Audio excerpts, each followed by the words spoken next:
रामकृष्ण हरी. कसे आहात आपण? मजेतच असाल तर स्वागत आहे माझ्या यूट्यूब चॅनलवर. त्याचं नाव आहे श्याम वयाळ.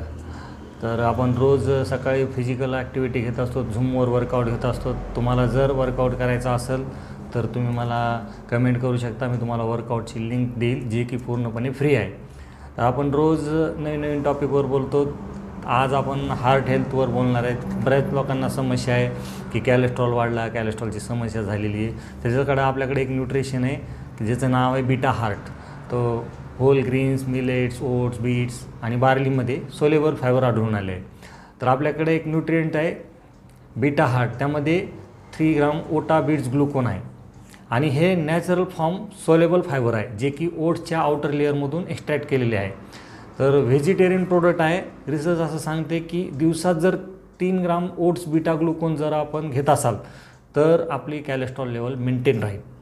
आणि 15 ग्रॅमची सॅचेट असते. हे तुम्ही 250 ml पाण्यामध्ये मिसळून पिऊ शकता. दिवसात 1 वेळा आपण घेऊ शकतो किंवा शेकमध्ये घेऊ शकतो. तुमचं फेवरेट ज्यूस असेल एखादं त्यामध्ये सुद्धा तुम्ही हे घेऊ शकता. आणि प्रोटीन शेकमध्ये सुद्धा याला तुम्ही घेऊ शकता. जर हे ओट्सपासून बनलेलं आहे तर मग आपण डायरेक्ट ओट्सच काय घेऊ नये. पण ओट्सच्या आत 100 ग्राममध्ये 375 कॅलरी असतात. ओट्सच्या ज्या 100 ग्राम अमाऊंटमध्ये, 100 ग्राम वजनाच्या ओट्समध्ये 375 कॅलरी असतात. परंतु बीटा हार्ट्समध्ये त्याच 59.5 कॅलरी आहेत. मग जेव्हा आपण ओट्स घेतो त्याला आपण प्रोसेस करतो, शिजवतो किंवा दुधात घेतो किंवा तडका देतो. ह्यापैकी काही जरी प्रोसेस केली तर आपण ह्या प्रोसेसमध्ये त्याच्यात अजून कॅलरी वाढतात ही प्रोसेस केल्यामुळं.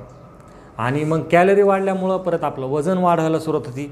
मग त्याच्यासाठी बेस्ट ऑप्शन आहे बीटा हार्ट, जे की तुम्ही ट्राय केलं तर तुमची कॅलेस्ट्रॉलची जी लेवल आहे तर ती मेंटेन होण्यास मदत होईल. तर नक्की तुम्हाला जर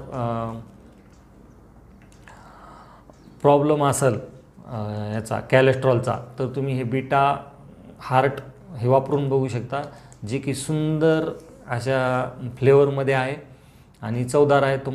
तुम्हाला नक्कीच आवडेल. आणि व्हिडिओ आवडल्यास लाईक करा.